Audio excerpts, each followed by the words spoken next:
ఆయనకి ఎవరు లేక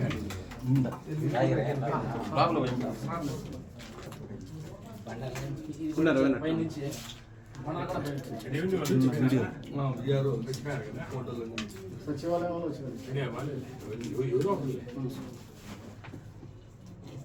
రాత్రి బాబు 9 గంటలకు కూడా నాకు నేను తిరుపతిలో ఉంటే నాకు అప్పుడు ఇష్టమైన వచ్చిన చెప్పనా చెప్పాలి కదా నాకు నేను కనుక్కొని మీకు ఫోన్ చేసినాక చెప్పుకుంటే అని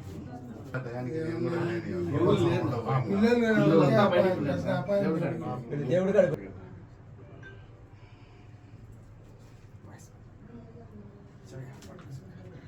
వర్షం ఏం పర్లేదు కదా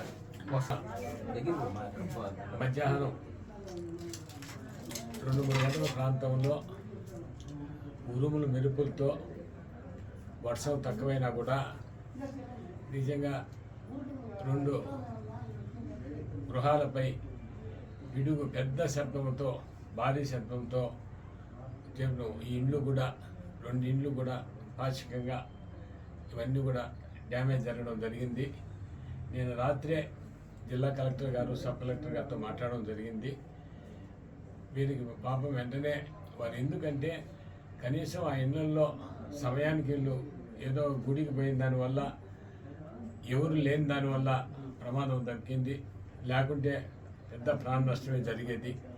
అలాంటిది భగవంతుని దయ వల్ల ప్రాణ నష్టం జరగకుండా జరిగింది. కానీ వాళ్ళకి జరిగిన నష్టానికి ప్రభుత్వం వెంటనే స్పందించి వాళ్ళకు నష్టపరిహారం చెల్లించాలని ప్రభుత్వాన్ని కూడా రాత్రి కూడా నేను కలెక్టర్ గారు సబ్ కలెక్టర్ గారికి చెప్పినాను.